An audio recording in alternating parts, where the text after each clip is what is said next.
चल के संगे मकैया में रहती।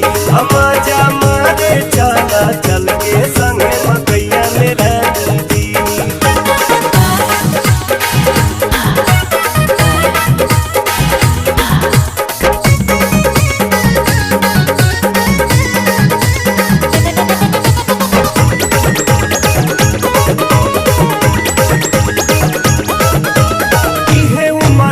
प्यार करे के डर बहकौने बात के मिलल बा मौका मकैया में चला लूटल हर मुलाकात के। इहे उम्र बा प्यार करे के डर बहकौने बात के मिलल बा मौका मकैया में चला लूटल हर मुलाकात के।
काबू में दिल धड़के रफ्तार में, आओ ना जल्दी से डार्लिंग अब हम